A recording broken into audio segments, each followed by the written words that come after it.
All Okay. right. Hello, everyone. Welcome back to Talks with Raj. And today we are going to talk about teaching, specifically teaching remotely. And I have to address that topic. I have a very good friend of mine, someone who's very known in this field, who's done this for a while. And without any further ado, I would like to call upon my friend Navi to the floor. Navi, all yours. Awesome. Well, thank you first so much for having me. I really appreciate it. I'm very grateful for the opportunity, always. So I would, I guess, starting with the beginning, right? So my name is Navpreet Pooni. Everybody calls me mom. I'm sorry, everybody calls me Navi, and I always make the joke that my mom has never called me by my real name. She's always called me Navi.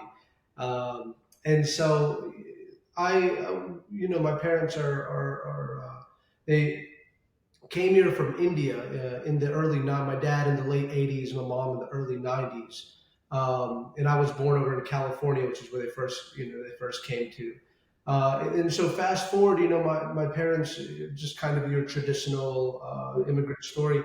They started they worked hard, they saved up a lot of money in the 90s, or not a lot of money, just enough money to start their first store, rent out, lease their first gas station in Florida. And then so fast forward 30-ish years, and we were at a gas station here in North Carolina where I worked with them for the past 15 years, excluding the 1 year we were at home. So past 6 years, I started teaching, right? And so I started teaching in the realm of business, more specifically management, marketing, and finance. Um, I did 3 years as an adjunct over at with three different universities, Barton, Campbell, and a local community college here. And then now the past 3 years, I've been full time over at Barton. I would say my official title is visiting professor of business. Well, that is my official title. That's what they have in the contract. And so these past 3 years, I've really focused on teaching. Your principles of management, international marketing, human resource management, and your two finance courses, which is real estate investing and then just investing. And the only difference between these two is real estate.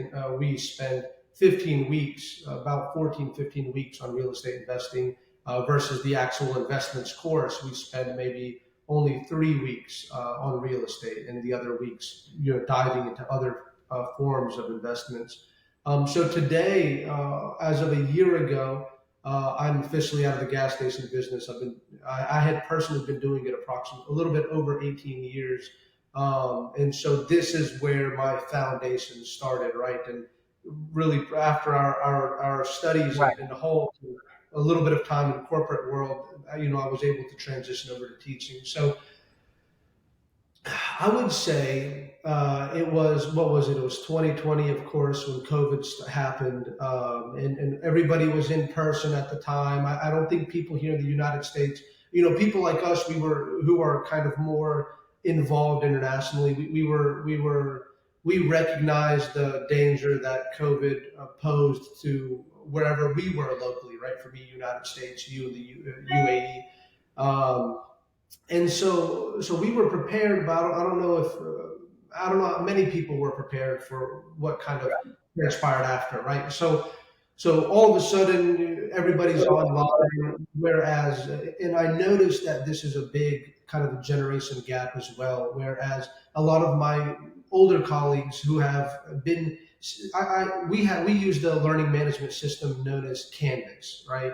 Okay. And so we use Canvas. I have experience with Blackboard and Moodle as well, but Canvas, and I really like the LMS that is Canvas, just because I think it's very simple, very integratable. It works well for me. So a guy like me who the first year or two I was teaching, I did everything by hand, but then I recognized that I could really reach higher levels of efficiency and even save time by using Canvas. And so by the time we went online, I was already used to using this online LMS, right, Canvas, and then coupled with Zoom, I felt like I had the majority of the tools that I needed to proceed my classes online. I think where a big problem came, and this is Right. where things were not uniform, were that there were still professors who were taking attendance and doing grades and everything by hand. So Right. whereas for me, there really wasn't that big of a learning curve because I'm already using Canvas. There was a huge learning curve for some of these, individuals out here that had never used it, that had just been kind of doing it the traditional way. Um, and so something that I remember in terms of feedback from students at the time was they were telling me that they liked my style of what I was doing because let's say if I was teaching a 9 a.m. class on a Tuesday Thursday morning, Right. and we're up until March we're meeting in person, and then all of a sudden in April everything's completely online. Well, there were professors out there who were not substituting the online session with the virtual session. And so, what I mean by that is that if my class was 9 a.m. Tuesday, Thursday, we would still have that class session, except it would just be on Zoom. So it's like, okay, instead of 9 a.m. Tuesday, Thursday in person on campus, 9 a.m. Tuesday, Thursday, we're having a Zoom call, and we're still going to proceed with everything as planned. Yeah, one of the downsides were that so many students still had their cameras off, right? But you could Right. always tell there were some that were engaged. They left their cameras on, and I think it was okay. I believe in this strong philosophy that these students are paying, right? They, especially when you think about like a guy like me, I ask them all the time on the first day of class when they're, let's say if class starts at 9 and, now, I actually, if you remember our old professor David Flood, I can't remember like he was our very first professor, but he had the same philosophy. If class starts at 8 a.m.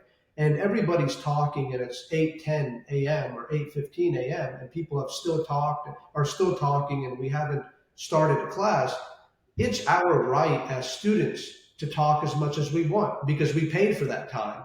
And he as the professor, he's there for us as the students. If we want to talk and use it as a socialization time, yes, okay, it's a very expensive social event, You're but right. that's our right to do that. And when he framed it like this to us, it really kind of changed the way that I thought about classes and missing classes and things of that nature. It's like if you miss a class, you're paying to miss that class. So that's kind of how I spin it to the students as well, right?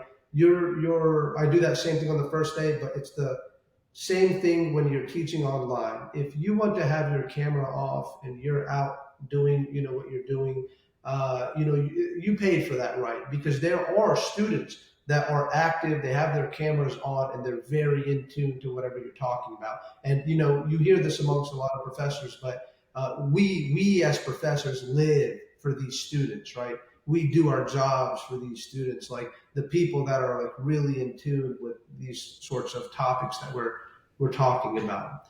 Um, And Please, let's see your no, gears no, no. turn. There's one part. There's a couple of things that you touched upon, Navi. I think if I would take a step back, right, you already highlighted a few areas that I wanted to cover, which is the transition to remote teaching itself, right? Like we live the life of physical teaching as a student now, as a person who's teaching, right?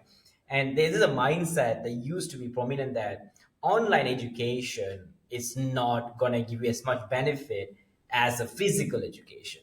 And then when COVID hit, everyone has to switch back. And I think you already covered your transition experience because of you being close to the technology field as compared to some of your other colleagues who were trying their best to catch up on that. And I think that is one piece.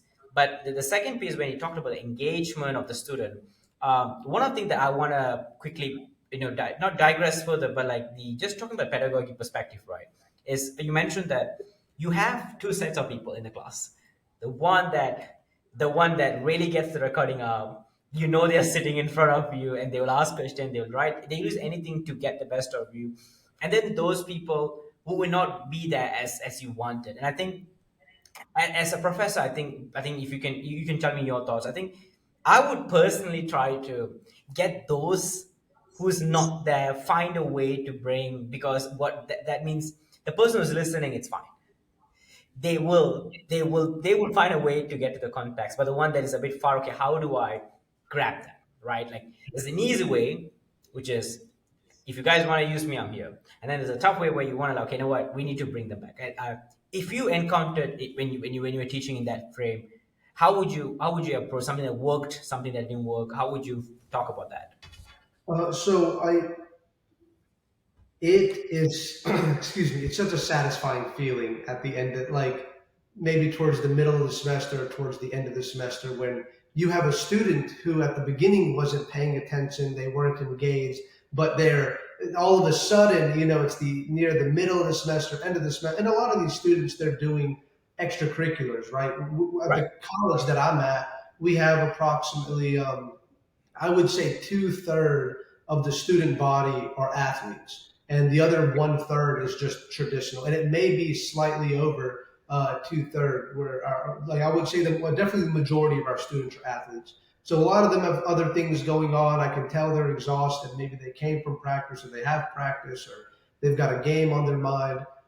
So I try to give that benefit of the doubt. But towards the end of the semester, there are students that at the beginning may not have been engaged, but maybe something has changed. They're feeling refreshed. They're not, maybe they're not in season, or just simply they've become more engaged due to the topics that we've talked about, right? So I'll tell you, one thing that I tried to do, Right. and when I first started teaching, I called quite a few of my old professors, right? Some from Okay. undergrad. The first person I called was actually David Flood, Dr. Okay. Flood. And he was the first person I called because my class, my first one was the first class I ever taught was international management, and he was our global management professor. So I said, Right. same global international. So I remember, really spending a lot of time talking to old professors and thinking back on I was lucky. I started at 24 teaching. Right now I'm 30. And I was lucky that I had a pretty fresh memory of the type of classes I had just gone through, right? So I would say that for these students that are not engaged from day Right. one, I think a lot of them, some of them are just there. It's so hard to break that mindset that we've already created about you're just there for the grade, right? And they only care about the GPA. They're not thinking about why they may be there, right? You're there because, okay, whether you want a job or a nice house or get married or whatever it is, all of that takes money, right? So you're technically there spending money to learn how to make some sort of money later down the road so you can have the things that you want to have in your life, whatever those things may be. Um, and so it was a little long-winded, but the best way to, I would say, to answer your question is to maintain some sort of variety in your class, right? Right. So I have guest speakers, which you've come and spoken to quite a few of my classes, right? We Right. have guest speakers. I try to throw in one documentary in the middle of the semester to break it up and have them in a very engaging way reflect on whatever we just saw. And the documentary will go along with that, whatever our topic is at the point.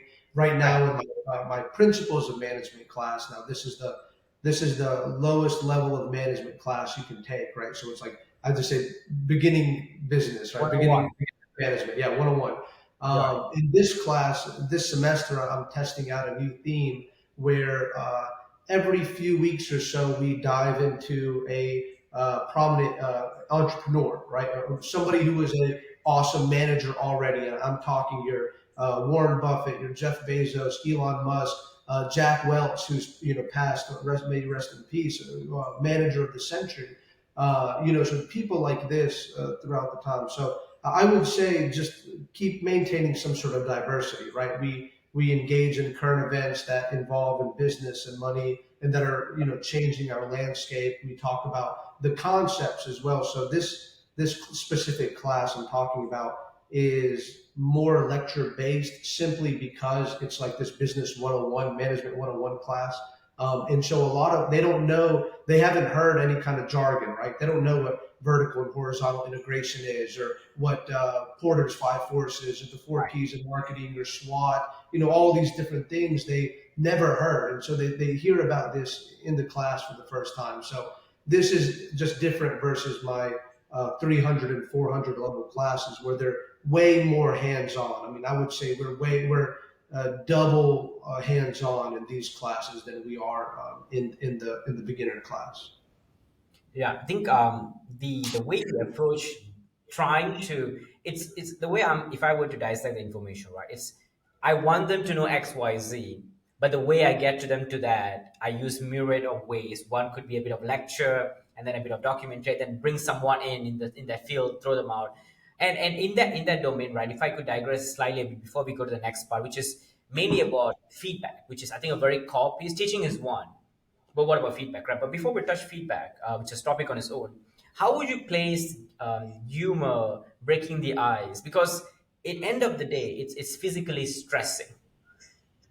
It is stressing in the sense that you're on a screen for 3 hours or 2 hours, depends on where you are. You want to really, really pay attention. There's a lot of people. It's the environment itself. It's getting better, but it's not the most conducive one, even if you want it to be that way. So where would you park in terms of having a bit of ice breaking humor? Because if you remember, I used to do the game that I did in one of your class. So in that regard, right, where you want to do something related to your cause, but give them a bit of a quick shock, like get the Yeah. attention, because the attention span goes, which you know very vividly, because you know the psychology wise, it just drops for a while. And how would you balance it back? I would say I found group work really difficult during this COVID Yes. online teaching. I really did find that difficult. It's obviously way easier when you're in person and people aren't kind of worrying about this sort of stuff. Now, I do think that it is possible to do group work. So, in terms of icebreakers and humor, so the first day I always make everybody introduce themselves, right? I want you to turn on your camera. I want you to introduce, and I have them tell us a couple things, right? Where are you Right. from? What would you like to do? And then I also asked them, what would you like to have? And this is also something that I learned during our time at Holt. I remember going up to Jan, if you remember, Jan. He was our Yeah, yeah. dean over in Shanghai. And I remember telling him, I have no idea what I want to do in my life. And he said, well, that's because we ask you the wrong question. We always say, what do you want to do? What do you want to do? But nobody knows what they want to do because that's one third, one fourth of your life, which is work, right? So he was like, I want you to think about what you want to have in life. And then all of a sudden you'll figure out the means to this, what you want to have. And for me, being in gas stations for so long, I really wanted some more time to explore my life, the things that I like, just have time to do anything else besides run a business. And so here I am now, and I'm very fortunate. I teach. I'm full time, but I do all my classes on Tuesday, Thursdays, right? So I have some time off during the week to work on my other business, Navi Consultants, where we started as a consulting firm. We are truly just an investments firm these days. But still, the time is something that I really wanted to have. And so automatically I figured out, something that I want to do is something that I have more time, right? Where I can have some time and also working in the corporate world as well, 40 hours a week. It was still better than the gas station in a sense in terms of the hours, but it still wasn't kind of, you were still coming home exhausted. So I always make a joke that I apparently subconsciously do not want to be a professor. I want to be a comedian because I'm always making jokes in the class, right? And this is something else I also learned from David Flood as well. And he also spoke to us about humor. And I got to make sure we share this podcast with Professor Flood because I mentioned him already 3 or 4 times. Uh, Yeah. you We probably may need see. to, we may need to include his LinkedIn as well when we're Yeah, publishing. exactly. Yep. And so I would say humor is extremely important, right? I mean, it's very, very important. One, because these students are already, maybe they're exhausted, or maybe I teach an 8 o'clock in the morning class. 8 a.m. class is so tough because, as natural presenters, the first thing that comes out of our mouth most of the time is a greeting, right? Good morning, everyone, or how's it going, everybody, or whatever it may be. So I find in my 8 o'clock class, I'm like, good morning, everyone. And 30 students, nobody says anything. They're just all looking at me. I'm like, oh, come Right. on, guys, good morning, everybody. And so then you get a couple of good mornings back. Right. So I think it's very important, just kind of keeping a lighthearted attitude rather than the world is serious enough, right? It's I think the best entrepreneurs, managers, professors, people in general have this good balance of lightheartedness and knowing when to be serious as well, right? I think one person that I do wanna, I don't have the permission of this person to voice over, but I think he would be fine with it. Professor Terrence. See, Terrence specialized in AI and finance, and he when I started collaborating with him, he did both the online and then the in person. In person, legendary, great storyteller, great person. He knows he will literally go to the person, walks around, and then he stops near them, and then he starts lecturing because he wants them to look at them, and then he brings the attention. So online, I had the privilege of learning how he did it, and I think one thing he does is storytelling. He changed the finance into storytelling. He'll open a whiteboard in Zoom, and then he'll make himself small because he was using, I believe, I don't know, he was using the OBS. He's one of the people that usually use OBS way advanced than anyone else. He was having his own setup, and then he will draw the story, and they will draw everything, and then will try to connect, and then brings the number in, and I'm like, oh, storytelling. And then you get a hook. And then one thing that I've seen that he does very, which I try to replicate, is he will not continue the story when he asks a question until he gets a response. Like, okay, what do you all think happened? Then he pauses, he just takes away. But I think when you put humor, and then when you put all that, I think one is the topic itself, I for sure. And I think, but one thing I feel that that I think it close to home was the good morning. That when you start the first thing, and then you say good morning, and no one is saying anything back for the next 25 seconds, it really feels like, okay, can we try again? We did Yeah. have a good start. No, I agree with you completely because that's for us too, right? As speakers, professors, and I make that joke with them too. I say, guys, it's hard on me too. So come on, you got to meet me. Meet me in the middle. And Yeah, I'm fortunate. I always have students that are willing to meet me in the middle. that too. It's part of that. Yeah, it just. I'm sure your experience has been awesome teaching as well, right? It's really a fun sort of thing to do, or fun. I think the first part is always the tricky. Like, please say hi back, and then you'll get comfortable, and then it Yeah. flows well. Now, I know we covered enough of the understanding the issue, the things we could have taken to fix it, and things that worked for you from a technology perspective. And we also looked at some of the great example by the professors who are doing this so well in the past. How would you talk about feedback, assessing their work? How would you, because there's always exams, that's a separate, the assignment is always there, that's all different component. But how would you think about giving feedback in a virtual environment? What has worked, what have we tried? What again? I have to really give a lot of credit to Canvas. So Yeah. there's a thing called Speed Grader in Canvas. So if I Right. put out Yeah. an assignment, right? Let's say 30 individuals submit a paper, then right there in the paper, I can make notes, right? Virtual notes right there as I'm grading the Good. paper. And then also it gives me a section where I'm putting the grade. It allows me to leave a comment.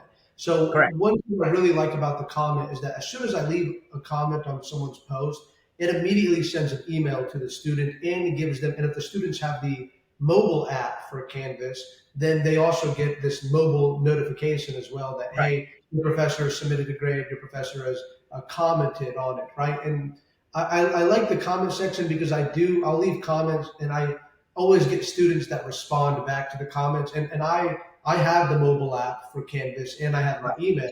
So I get the notification immediately. And so there are students that take advantage of this and we kind of go back and forth on the feedback. I'll tell you during the virtual, when we were all virtual for COVID. Now, if I remember correctly, we were virtual for at least a year and a half, Right. if not 2 full years. Um, I did a lot of I had a lot of students that would stick around after class. Hey, the class is over. Hope everybody has a good day. A bunch of students are leaving the Zoom call, especially the ones that have their cameras off. And then it never failed. You had 3 or 4 students that stuck around. Maybe they wanted to talk about what you were talking about during class or had a question. And then other students, now this isn't to discredit the other students, some students, I found myself doing a lot of one-on-one Zoom calls during this time, right? So, students would be like, hey, can we meet? I'd really like to talk to you about my grade or this paper or something you said in the class or my future or investing or students want to talk about so many different things, right? Right. Different things are on their mind. Some are thinking about their future. Some have problems today with a relationship or their classes or finances. Some are interested in investing. Some are only worried about their grades, whatever it may be. So I did find myself doing a lot of one-on-one calls, and as far as I'm concerned, that's the best form of feedback, right? To take that time, sit down with the student. Again, I'm fortunate, right? My classes are at hundreds of students apiece. I'm probably this semester teaching a total of five classes, about 110 to 120 students. And that's each, right? No, total. That's Okay. total. I have Good. 120 students for this semester total. And right now it's ranging about 100 students a semester over at where I teach. I was here full time and I was teaching at Campbell as an adjunct for a little while. I was probably up in the 150 students a semester back then. Okay.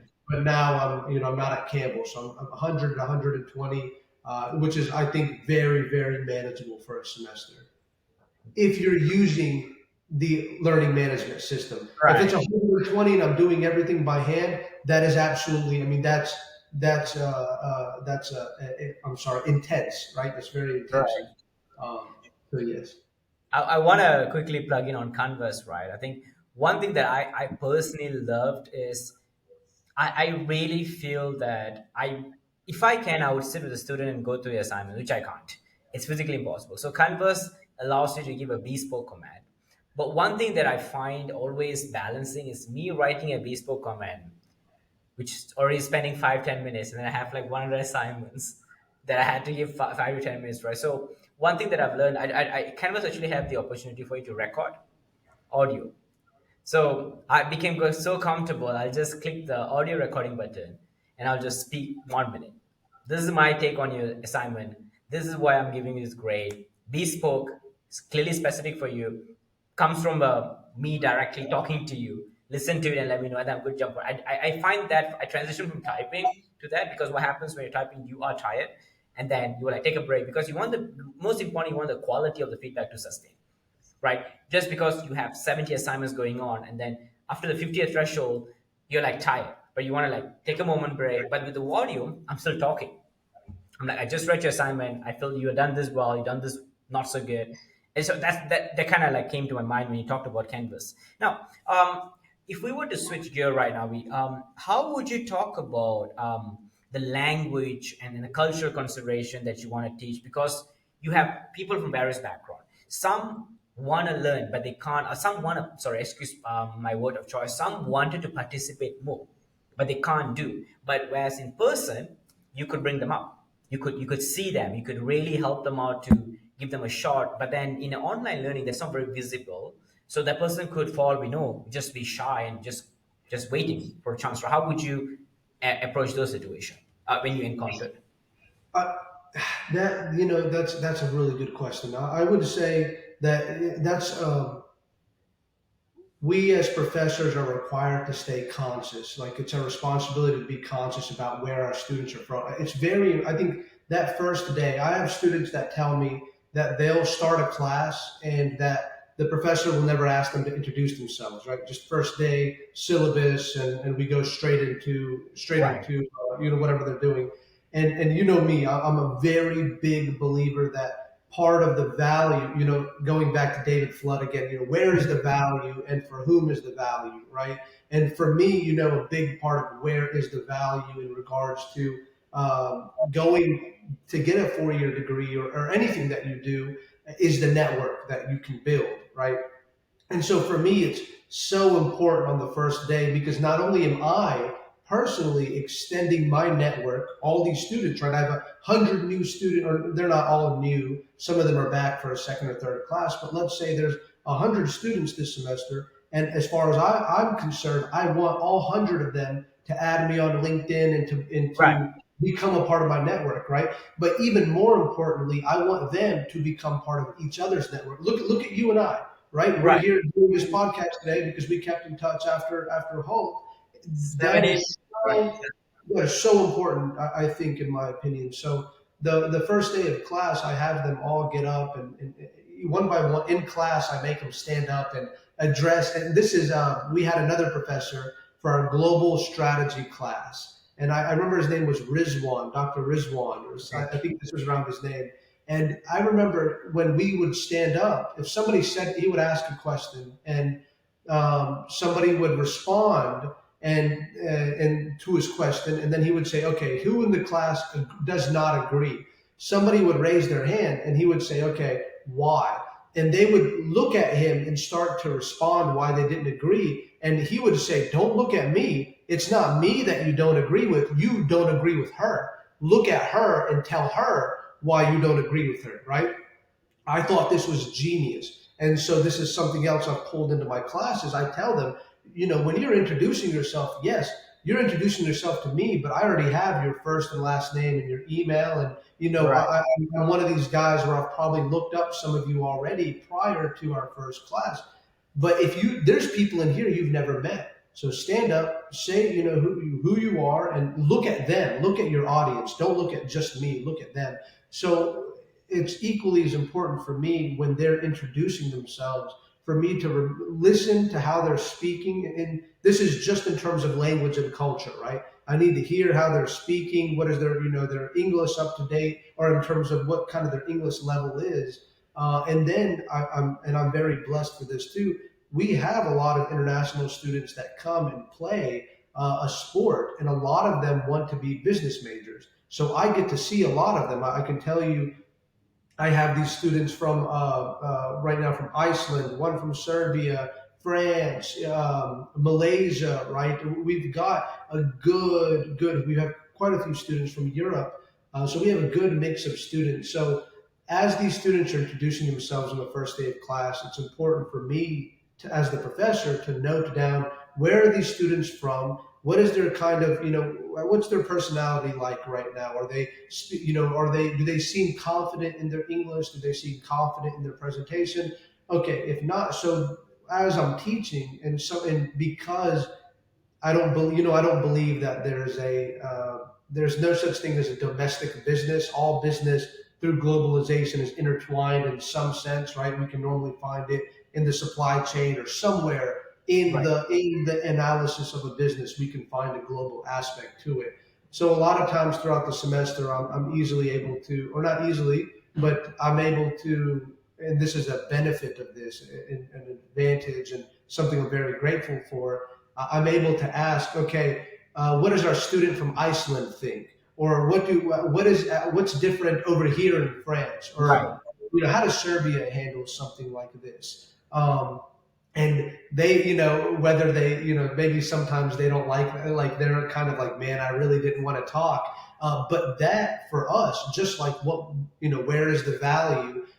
What was the one big value in the program you and I did? Everybody was from like 30 different, 40 different Sure. countries. So you're able to hear from all these different perspectives, and you're like, wow, like I never thought about that. And so it's the exact same when, I'm here in the United States teaching a class. I would say if I have a class of 30 students, 20 to 25 of them are from the US, but it's these five that are from, different countries or one country together. Because we have some students like that, that they've all knew each other from a country, from their home country prior to coming to the same school. And so but it's always a blessing, or it's very valuable for myself and the other students from the United States to hear this other international perspective. And I think it's, again, where's the value? These moments, you're extracting that value as well. I think that's a very good, I think, a summary now. Because if I were to call out a few things, right? One, you have to work with very limited information and then gauge the level of involvement you want to invest in those students within a virtual world, and then use that information and see how you want to keep in the back of your mind, okay, this person I want to bring it back again because I just need a bit of push, and this person is doing so well, he or she will be doing very well on his own or her own, right? I think that's a good segue. And I know we're close coming to the end. Few things I want to talk about is number one, what do you think we need in terms of resources for educators right now? Could be anything in terms of staying ahead of the whole. hybrid slash remote teaching from your perspective? At my institution, we have three types of classes. We have your in-person class, your hybrid class, and your fully remote class. The Right. hybrid class meets, I think, let's say if in 1 month we meet one time a month, and then the other 3 weeks you're doing it completely like self-guided, right? Kind of how your traditional online classes used to run. I really, really think that, especially right now, we're here. I was just overhearing some students the other day talk about a few other universities here in the United States have switched already back to online or remote learning because there's a new strand of COVID and thing. And we're, depending on where you're at in the United States, you can be a little disconnected from. So I like, for example, myself, I'm a little disconnected on the what's the new COVID strain and where is it, things like that. And so I would say that enough professors do not take advantage of the Zoom Canvas combo. Okay. They really should. If it ever happens again, where we're in person and you have an 8 o'clock to a 9 o'clock class that you're teaching, and we go fully online or something of the nature, as a professor, it's our responsibility, in my opinion, to maintain that class virtually. So we're still going to meet 8 to 9 o'clock on Monday, Wednesday, Friday, or whatever it is, but we're going to do it over a Zoom call rather than in person because we're not allowed to meet in person because of this, right? So in terms of resources, I think the LMS versus and whatever sort of online, whether it's Zoom or Correct. Google Meets or Canvas even has something called Big Blue Button or something like that, where you can do the same thing. I remember Blackboard also had something similar to this, and so there's plenty of tools to supplement. I just think that it's easy to be like, oh, we're going online. It's an excuse for me to get lazy and the students. I just have to now. I just because a traditional, and I have a couple of traditional online courses that don't have a time designated to it. So I can't just pick a time in the week. Hey, uh, on Friday at 5 p.m. we're going to have a once a month session. It's inevitable students are not going to be able to make it. They've got games or they got practice or they're out of town because it's the weekend or whatever it is. So these classes I do have fully online because they're fully online courses. But again, I would say just not enough professors are using whatever their LMS is.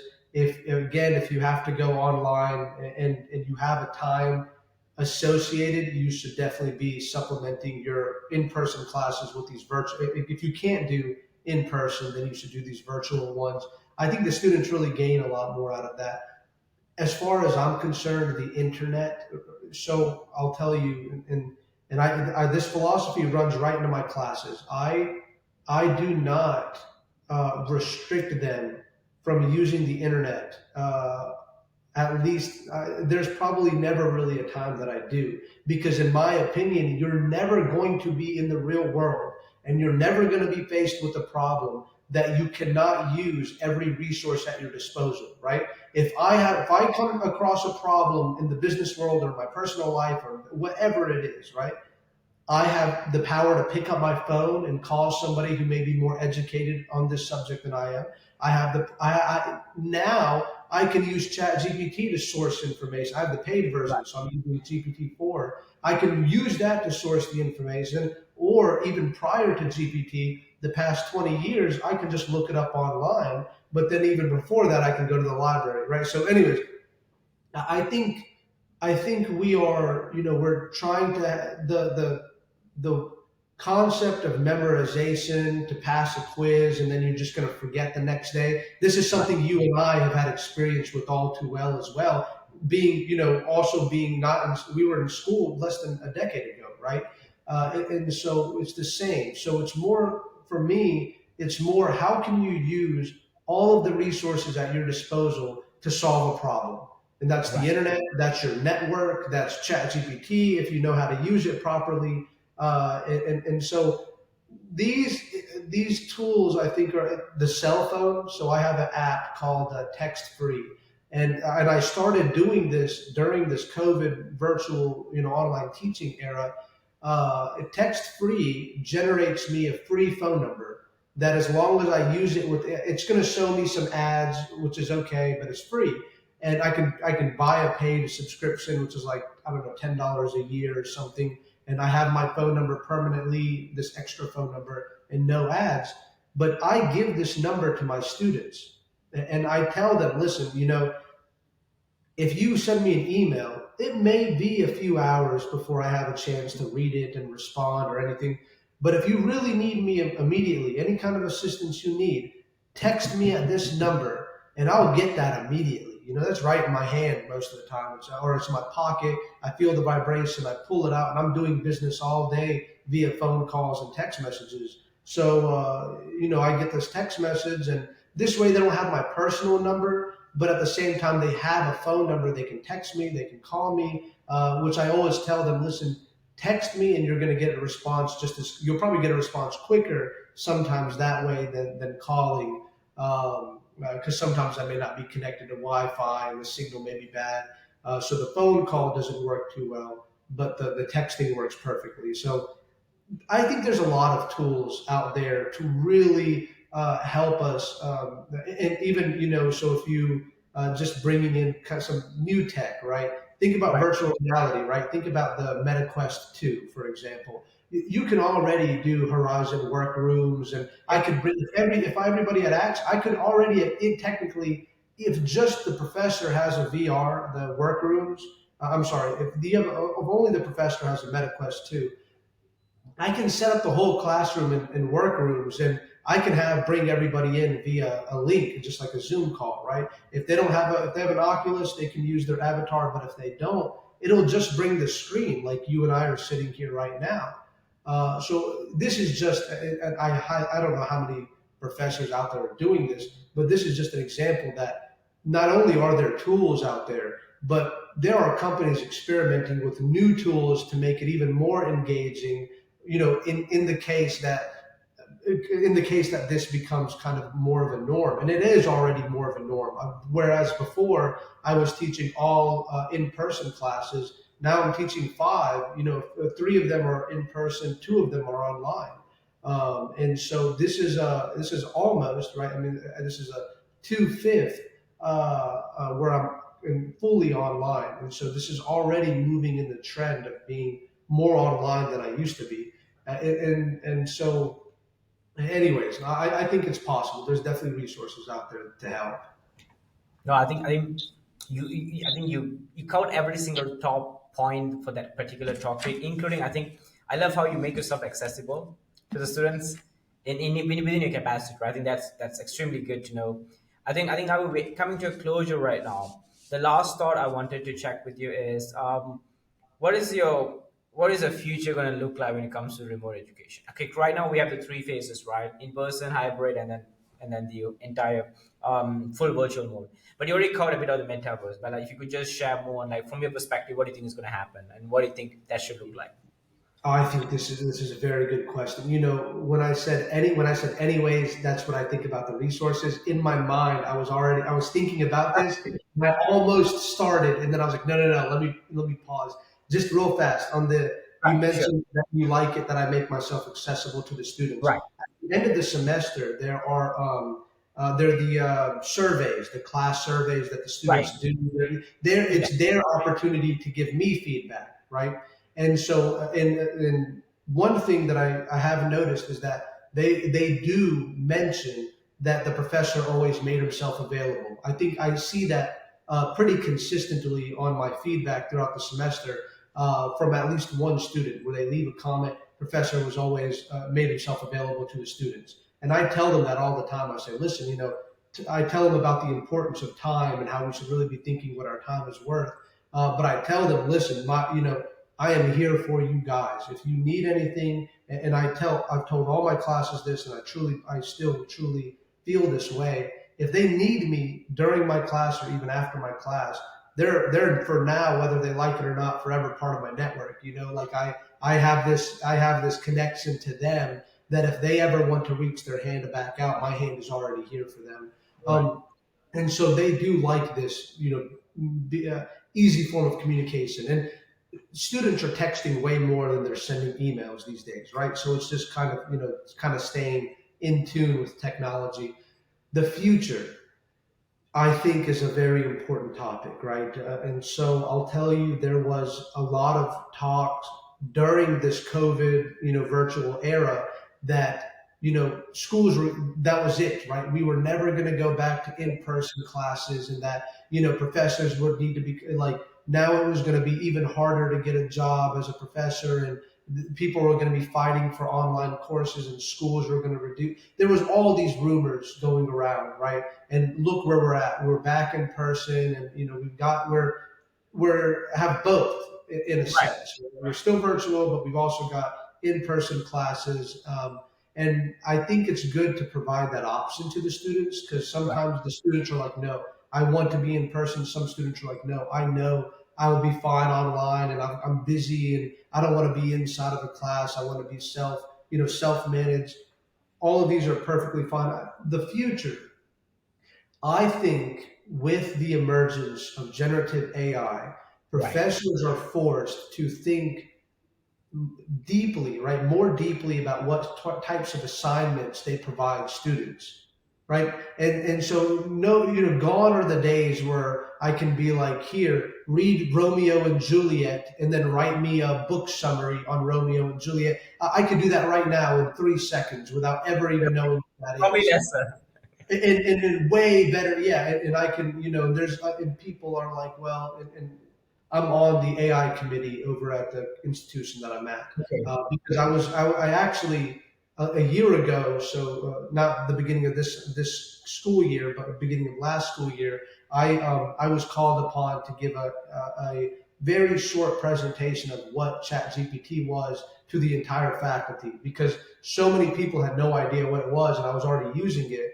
And I remember one of our, I would call him my boss, the boss of all the faculty, the vice president of academic affairs, sent out an email. Does anybody know about generative AI? And they're using it. And I said, of course I am, right? All of you should be aware of what's going on with this. And so I get, so anyway, so I think that professors really need to be more, Right. in thinking more dynamically about what type of, what they're giving.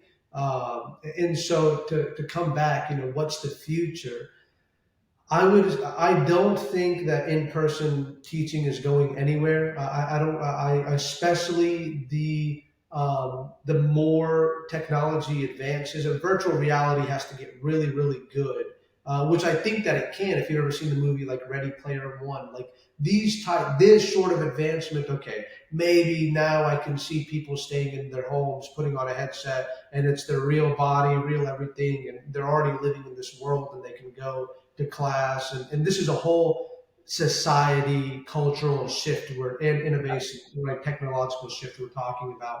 And I also think that it has to do with the area that you're in. So I imagine some other places around the world, maybe they did go fully online as an institution, or maybe they're focusing more on that realm. I really think that each institution is a case by case scenario, but even more importantly, the region where that institution operates. Right, so we may do it. I'm in the South. I'm considered in the South part of the United States. We are probably doing it differently here in the South than our counterparts over in California, versus our friends over in Shanghai, versus our, maybe our old professors in Boston up in the North, right? And so I think that it really depends on where you're at and kind of the mindset around it. We're here in the South.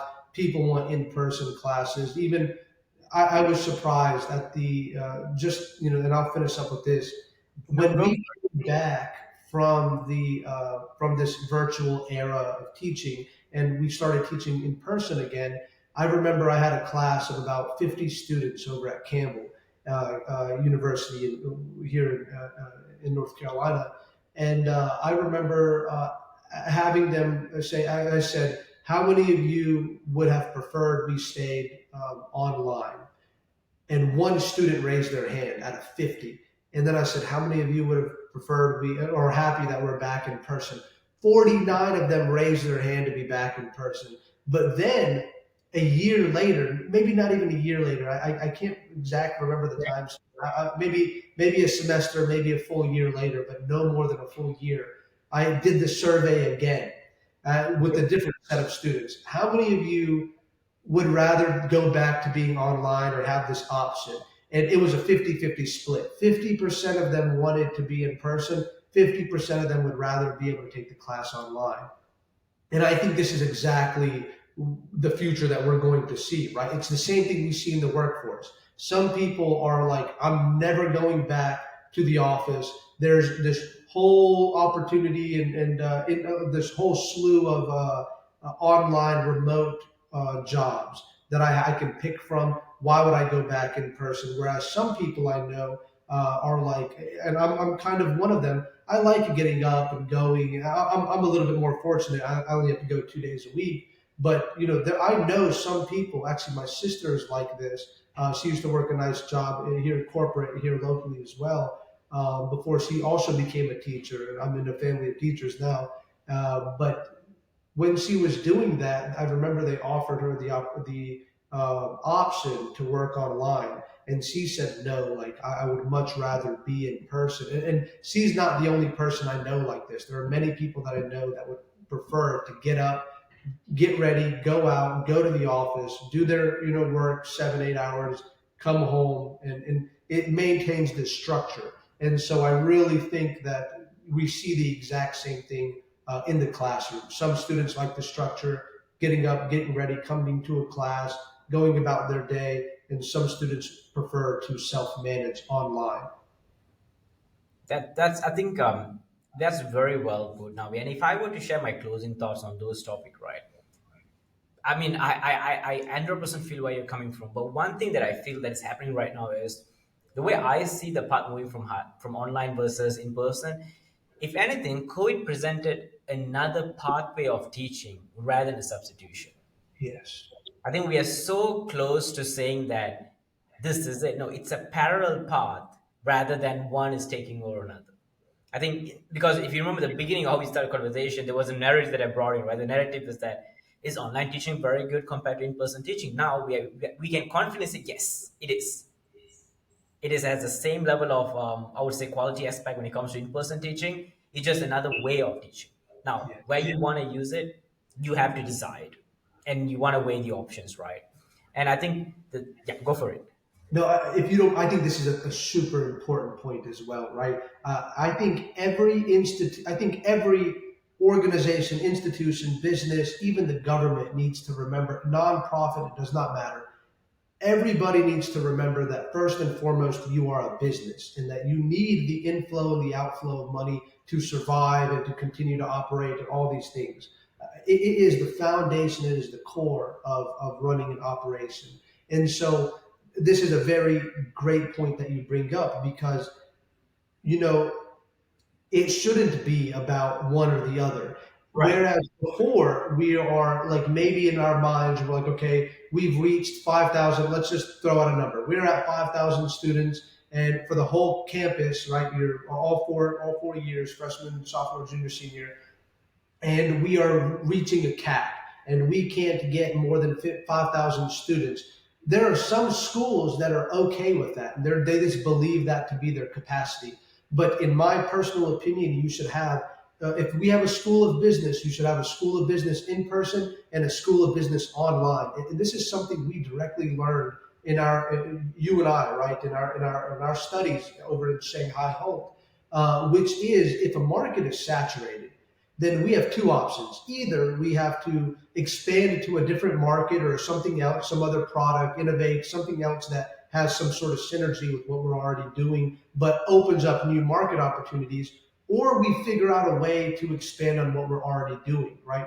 Create value that was not already there. So any institution that is out here creating two programs, a fully online and a fully in-person one, to take advantage of all the people that want to come to this institution and all the people that want to do it online and all the people that want to do it in person.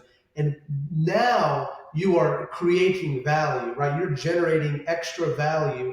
Every institution should have it. So I'll tell you, at my personal institution, they would at least the School of Business, they would prefer to maintain the majority of it in person.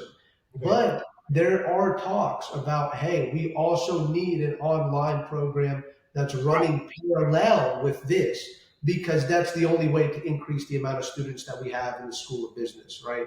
Or not the only way, I'm sorry, it's definitely not the only way, but it is a surefire opportunity, right? If we were to do a SWOT analysis, that would be right there on the opportunity. We have the opportunity to create an online business program that runs parallel with our in-person business Right. program. And now all of a sudden we're attracting more students, because we've heard it. Students that are like, oh, I don't want to go because you don't have a fully online business program. Well, that's money.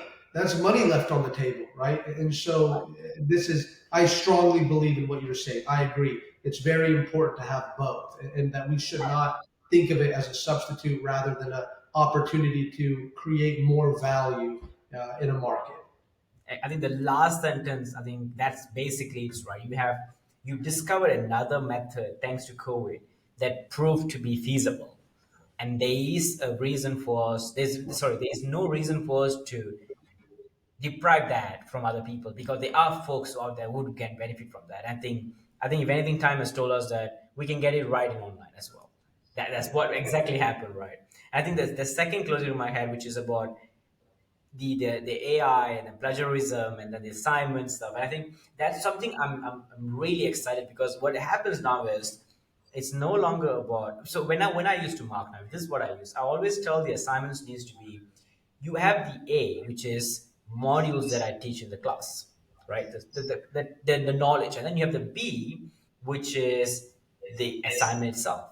But what you got to tell me is the C.